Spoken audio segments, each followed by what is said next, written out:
He thought life had already taken everything from him. But that morning by the river, something, or rather someone, would steal even more. And it wasn't a thief he could chase away. Michael Carter wasn't having a good year. Scratch that.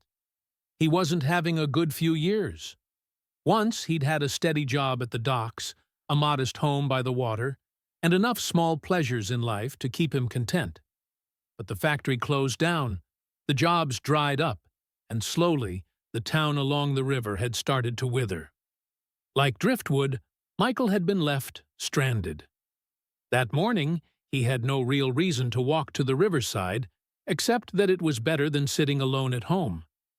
The silence there felt heavier lately, and the cold emptiness of his apartment pressed down on him like a lead weight. The riverside had always been his place of escape. He grew up here, fishing in these waters, watching the sun rise over the gentle flow. But even the river felt different now. The water had turned murkier in recent months, slicks of oil and debris lazily drifting along the surface. The smell of chemicals occasionally drifted through the air, carried on the wind from the industrial plant upstream. Michael stuffed his hands into his worn jacket pockets and walked along the rocky shoreline, his eyes on the water, but his mind 1,000 miles away. That's when he saw her. At first, he thought it was just a shadow slipping between the reeds, but then she emerged fully, sleek brown fur glistening in the morning light, whiskers twitching, sharp eyes scanning her surroundings. An otter. A real, living otter. For a fleeting moment, Michael forgot about his troubles. He hadn't seen an otter out here in years, not since before the factory's waste started poisoning the water. She scrambled up onto the shore with surprising confidence, droplets of water rolling off her back. Clutched between her teeth, he noticed, was something odd. A brightly colored piece of fabric. Michael raised an eyebrow. "What's that you've got there?" he muttered to himself. The otter scurried toward a pile of washed-up debris, dropped the fabric, and began rummaging through a stray backpack that someone had carelessly left behind. Michael couldn't help but smirk. "Little thief," he said under his breath. The otter pawed around for a moment, then, without hesitation, tugged at one of the backpack's zippers with surprising dexterity.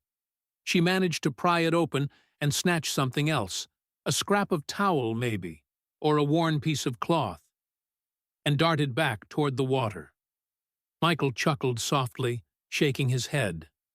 But the amusement didn't last long. When he turned back toward the spot where he'd left his own bag, his stomach dropped. The otter was there, rooting around in his rucksack. "No, no, no, no!" Michael shouted, breaking into a sprint. But he was too slow. Before he could reach her, the otter had already sunk her teeth into his wallet and bolted. "You've got to be kidding me!" Michael roared, slipping on the wet rocks as he chased after her.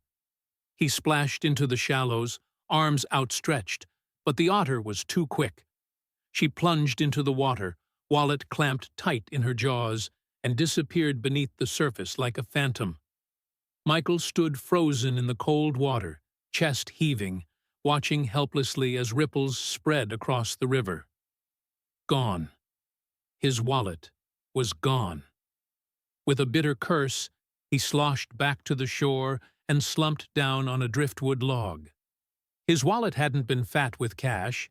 He barely had enough these days for groceries, but it held his ID, his last credit card, and a few crumpled bills he couldn't afford to lose. A sour laugh escaped his throat. "Of course," he muttered. "Of course this would happen." As if life hadn't already taken enough from him, now even the river had decided to rob him blind. The rest of the day passed in a haze of frustration. Michael searched the shoreline until his legs ached. He waded knee-deep into the water, scanning for any sign of the otter or his wallet. But the river gave up no answers. By evening, he sat staring at the muddy current, defeated. But even as the sun dipped below the horizon, he couldn't stop thinking about it. Why would an otter want a wallet? Scraps of cloth, sure. He'd seen her gathering bits of fabric and debris. Nest materials, probably. But a wallet? There was no sense to it. Unless...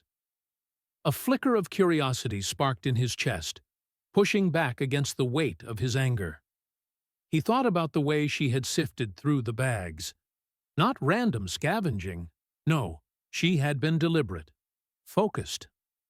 Michael's brow furrowed. Maybe she wasn't just thieving for the sake of it. Maybe there was a reason. The next morning, he was back. Cold wind bit at his cheeks, and frost lingered on the edges of the reeds. But Michael stood at the riverbank, eyes sharp, camera slung around his neck. An old habit from better days. Hours passed. Nothing. Until, just as he was about to give up, a familiar shape broke the surface. The otter. His heart quickened as he watched her climb onto the bank once more. She carried a small, worn strip of cloth in her mouth.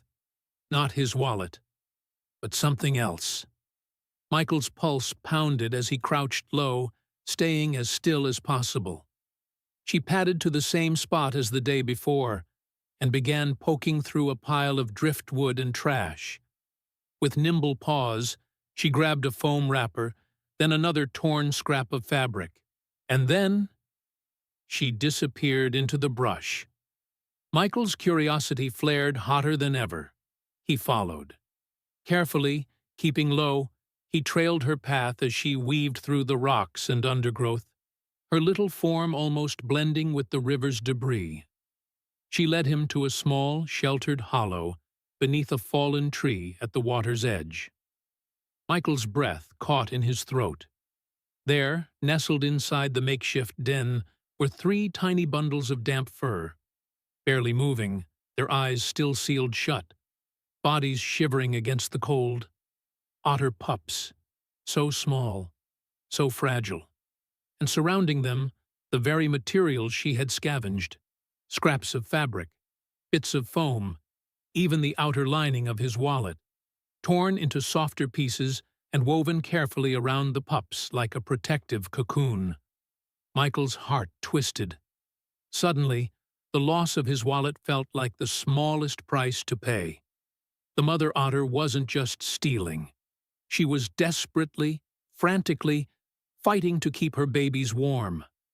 And from the look of it, she was losing that battle. The pups trembled in the chill air, their thin fur slick and damp. The polluted water had soaked into the nest, chilling them to the bone. Michael swallowed hard, a knot of guilt rising in his chest.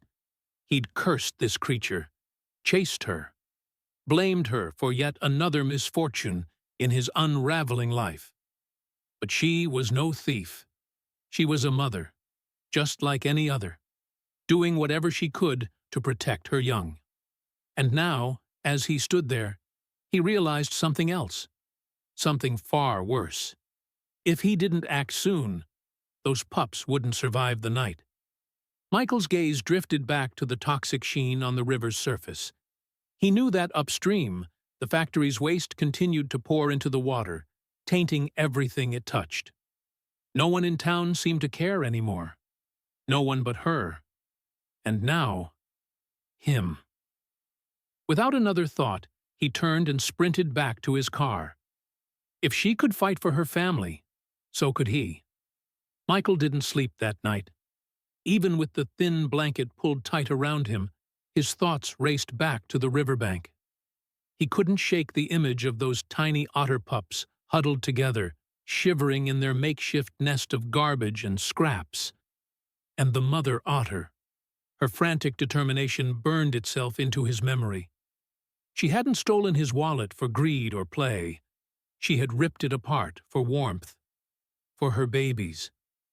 Michael had spent so long resenting the world, believing no one fought for anything anymore. Yet there she was, risking herself every day in polluted waters, scavenging human trash to give her young a fighting chance. The guilt gnawed at him. He'd cursed her for taking his wallet, and all along she'd just been trying to save lives. By dawn, he was back at the river. The morning mist clung low over the water, and the air tasted sharp with cold. Michael carried a large duffel bag packed with old towels, rags, and anything soft he could scrounge from his house and his neighbor's goodwill. The river looked worse than before. A greasy film spread across the surface, and the stench of chemicals drifted from upstream like a bitter warning. His jaw tightened.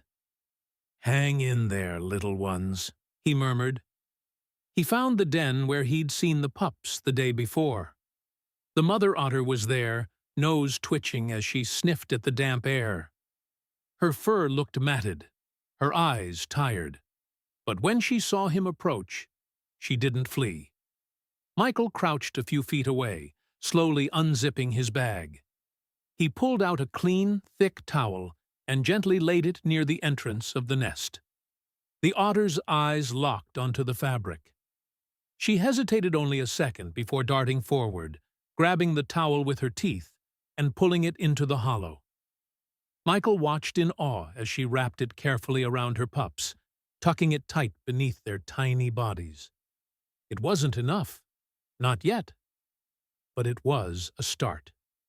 For the next few hours, Michael worked alongside her. Without words, without understanding each other's language, they fell into a rhythm. He would place pieces of cloth, and she would whisk them away to reinforce her nest. At one point, he even saw her tugging a sleeve from his old jacket, shredding it into strips to line the bedding. A bitter laugh escaped him. "Take it all," he said softly. "Whatever you need." But as the sun climbed higher in the sky, Michael's growing sense of purpose collided with a chilling realization. The river was rising. The factory upstream had been dumping waste more aggressively than usual. Rain from the night before had swollen the current, sending contaminated water creeping closer to the hollow. If it reached the den, the pups wouldn't stand a chance. Neither would the mother. Panic twisted in Michael's chest. He scrambled to the shoreline, searching for driftwood, rocks, anything to build a barrier. His hands shook as he stacked debris, creating a crude wall between the nest and the advancing sludge. The mother otter watched him, blinking slowly as if understanding his desperate effort. But it wasn't enough. The oily water seeped through cracks in the barricade, dark tendrils reaching hungrily for the fragile nest. "No," Michael growled. "Not today." Adrenaline surged through his veins as he waded knee-deep into the freezing current, clawing mud and debris from the riverbed to fortify the barrier. His boots filled with icy water. His fingers went numb. His arms ached. But he didn't stop. Not until the sun dipped low, and the barrier stood firm, crude, uneven, but holding. The contaminated water lapped against it, but for now, the nest remained safe. Michael collapsed onto the bank, chest heaving, soaked to the bone. The mother otter crept to the edge of her den and stared at him. Their eyes met, and in that moment, something wordless passed between them. Recognition, gratitude, trust. That night, Michael returned home exhausted, but determined. He wasn't done. Not yet.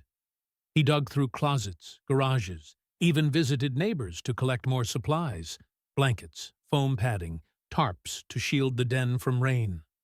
Some people thought he was crazy. Others shook their heads and handed over what they could. "It's just a couple of otters, Mike," someone said. "Let nature take its course." But he couldn't accept that. Not anymore. He had spent too long watching life slip away, believing he was powerless. Not this time. By the next morning, Michael wasn't alone. Word had spread. Other townsfolk, curious about his odd crusade, came to see what he was doing. A few even brought supplies, old towels, camping mats, bits of insulation. Together, they reinforced the barricade, built a tarp shelter over the nest, and cleared debris from the riverbank. The mother otter worked alongside them, unafraid now, as if recognizing the human hands trying to save her family. The pups, tiny, fragile, but alive, nestled deeper into their warm, dry bedding. For the first time in days, Michael allowed himself to hope. But nature wasn't finished testing them. On the third day, black clouds gathered on the horizon. The wind shifted, carrying the metallic tang of a brewing storm. Rain hammered down that night, relentless and cold. Thunder rumbled across the sky, and the river swelled with a furious hunger. Michael and the volunteers worked through the storm, their bodies soaked, hands blistered, fighting to keep the barricade intact as waves crashed against it.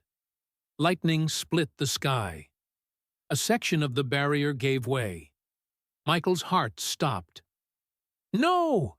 he shouted, throwing himself into the water, shoulder to shoulder with his neighbors, dragging logs and stones to plug the breach. Mud and water soaked his clothes, the current threatening to sweep him away. But he fought. They all fought. For hours, they battled the storm, until finally, as dawn broke and the rain eased to a drizzle, the river calmed. The nest still stood. The pups were alive. Michael sank to his knees in the mud, tears mingling with the rain on his face. They had made it.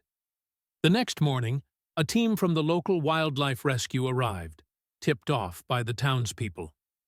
They inspected the nest, carefully examined the pups, and declared them stable. "They're fighters," one of the rescuers said with a smile. "They'll make it." Michael felt his chest tighten with emotion. "They had help," he replied quietly. The rescuers gently relocated the otter family to a safer, cleaner habitat upstream, away from the factory's reach. As they floated away on the river, the mother otter looked back one final time, and in her mouth, Michael saw something familiar. His wallet. Tattered, soaked, but unmistakably his. With a small flick of her head, she released it, letting it drift toward him on the current. Michael caught it in his hands, staring at the ruined leather. A broken smile crossed his face. "I guess we're even," he murmured. Days turned into weeks. The storm had passed, the river had calmed, and the otters, the little family that had once teetered on the edge of disaster, were now safe, thriving in their new habitat, far from the poisoned waters. Michael stood at the riverbank, staring at the empty hollow where the nest had once been. The tarps and barricades were still there, but without the otter family, it all felt strangely quiet, almost too quiet. His fingers brushed the worn leather of his old wallet, now cleaned and drying on his porch railing. The corners were ragged, the stitching frayed, but it had become a keepsake, a symbol of something far bigger than lost money or plastic cards. It had become a reminder of the fight, of life's fragile threads, and of a wild mother's determination to protect her children at any cost. Michael thought about how all of it had started.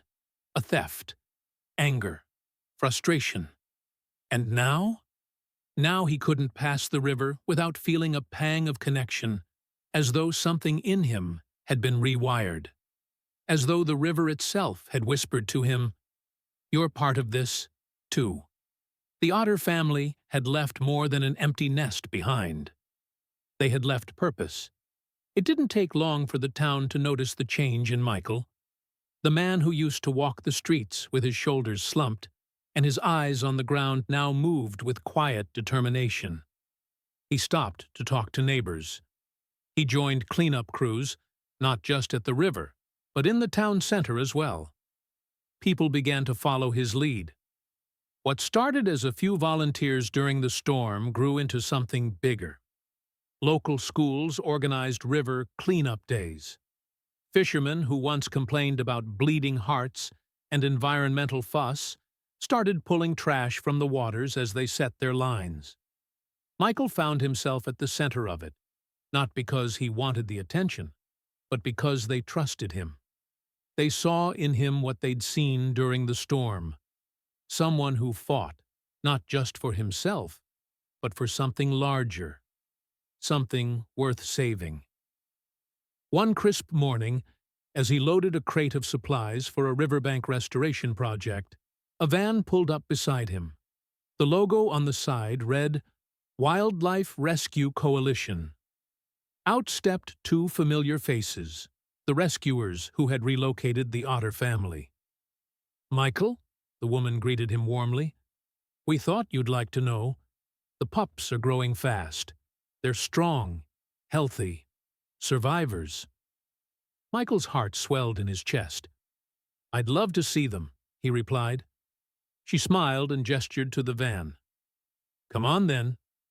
We thought you might." The sanctuary was nestled in a quiet, forested stretch upriver, far from the chemical runoff and noise of town. Clean, clear water flowed gently between smooth stones, and lush green banks provided shelter for countless animals. Michael's eyes scanned the water until he spotted them. There, darting playfully beneath the surface, tumbling and splashing, were the pups, no longer weak or fragile, but full of life. The mother otter watched from the bank, her eyes bright, her whiskers twitching as she kept a careful watch over her young. Michael felt a lump rise in his throat. He crouched by the water's edge, careful not to disturb them, and simply watched. Minutes passed, maybe more. Time didn't matter. What mattered was seeing them alive, thriving. What mattered was knowing that even the smallest life, given the chance, could fight its way back from the brink. As he stood to leave, the mother otter surfaced near him, floating on her back, paws folded across her chest. For a moment, she stared at him. No fear, no distance, just recognition. Then, with graceful ease, she dipped below the surface and vanished into the depths, her pups following close behind. Michael let out a slow breath, filled with something too big for words. Back in town, life kept moving. But the story of the Otter family had left its mark. Children painted murals of otters on the school walls.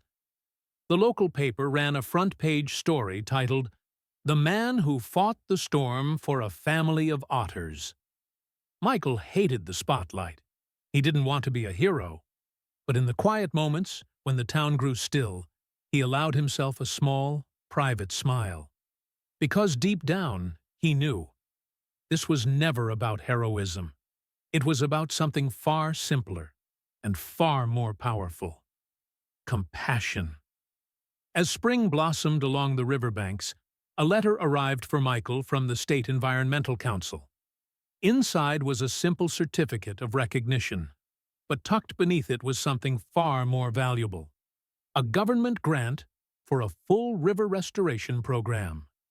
The wheels had started turning. Change was coming. Because of him. Because of a mother otter. Because of a fight no one thought was worth having. Until it was. One evening, as the sun melted into the horizon, Michael walked the riverbank alone. He watched the water flow cleaner than it had in years, glimmering gold beneath the dying light. Out of habit, he reached into his pocket and thumbed the worn leather of his wallet, the same one that had set everything in motion. A quiet laugh escaped him. "Guess you were right," he murmured to no one in particular. And maybe, just maybe, somewhere out there in the fading light, a sleek brown shape drifted beneath the surface, watching him in return.